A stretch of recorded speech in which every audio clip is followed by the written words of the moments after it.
29 দিন হয়ে যাচ্ছে, একটা মাসের বাকি কি। শিক্ষা উপদেষ্টা কার্যালয়ে যেতেছিলাম তখন ওইখানে কিন্তু পুলিশ আমাদেরকে আবার আটকে দিয়েছেন।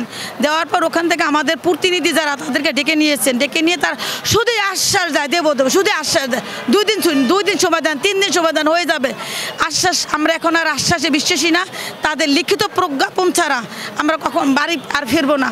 আপনারা দেখেছেন সবাই, প্রেস মিডিয়া সারা বাংলাদেশ সবাই দেখেছেন। এই গেল মাসের 29 তারিখে যখন আমরা সচিবালয়ের দিকে রওনা করছিলাম তখন আমাদের গেটের 5ম গেটে আমাদেরকে আটকে দেওয়া হয়েছে পুলিশ। শুধু আটকেই দেয় না, কি মহিলা পুলিশ ছিল না, আমাদের এই মহিলা শিক্ষিকাদের উপর অতপ্রকৃত আবার সেই 26শে জানুয়ারির মতো আবার কিন্তু তারা অত্যাচার করেছেন। শুধু অত্যাচার, এতটা অত্যাচার করেছিল, আমার এক স্যারের মাথায় 19টা সেলাই লাগছে। অনেক ম্যাডামরা কিন্তু এখন আহত, এখনও পা থেকে সেলাই কাটা হয় না, 11টা সেলাই দিয়েছে এমন ম্যাডামও আছে। এই প্রেস ক্লাবের মাটি শুয়ে আছে কিন্তু তারা স্থান ত্যাগ করে নাই। কিন্তু আমরা এমন পর্যায়ে ঠেকে গেছি, আমাদের কিন্তু বাজেট আছে। পূর্বের যে সরকার আসছিল তা শুধু বলতো, তাল বাহানা করতো, যখন আপনাদের বাজেট নেয় দেবো কীভাবে। এখন আমাদের কিন্তু 728 কোটি টাকা বাজেট আছে, তারপরও কেন এত তাল বাহানা, এত নাটক কেন করতেছেন? অনুদানবিহীন প্রতিষ্ঠান, আমাদের কি হবে? আমাদের কোনো আশাই দিচ্ছে না সরকার। তাই আমরা এখন একটাই দাবি, একটাই কোনো কথা নাই, সকল ইবতেদায়ী মাদ্রাসাকে জাতীয়করণ করাবে, পূর্বের ঘোষিত এই ঘোষণাকে বাস্তবায়ন করতে হবে। শুধু এটাই না, লিখিত প্রজ্ঞাপন যতক্ষণ পর্যন্ত আমরা না পাবো ততক্ষণ পর্যন্ত, দেখছেন আমরা দেওয়ালে পেট ঠেকে গেছে, তখন লেখা আছে আমরণ অন্বেষণ।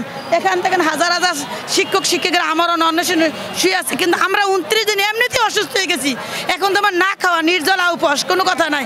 যতক্ষণ পর্যন্ত লিখিত প্রজ্ঞাপন হাতে না পাবো আমরা এখানে না খেয়ে মারা যাব। দেখবো সরকার কত শিক্ষকের কাপড় দিতে পারে, কত শিক্ষকের কবর দিতে পারে। ইনশাল্লাহ আমরা শেষ দেখে ছাড়বো। ইনশাল্লাহ আমাদের দাবি না পর্যন্ত আমাদের যতদিন থাকা লাগে আমরা থাকবো ইনশাল্লাহ। আমরা এখানে 29 দিন হলো আমরা রাত যাপন করতেছি। অনেক ভাই বোন অনেক অসুস্থ হয়ে গেছে, অনেক হাসপাতালে আছে, ডেঙ্গু জ্বরে তারা আক্রান্ত হয়ে পড়ে আছে। তারপরও সবার দাবি একই কথাই, আমরা জাতীয়করণ না হওয়া পর্যন্ত আমরা এখান থেকে মাঠ ছাড়ব না। শিক্ষিকেরা এত কিছু পায় কিন্তু আমরা পাইতেছি না, আমাদের চাকরির বয়স শেষ, আমরা কি করব? আমরা আজ জীবিত গত প্রায় 1 মাস ধরে এই জায়গায় না খেয়ে শুয়ে আসি, করতে আসি।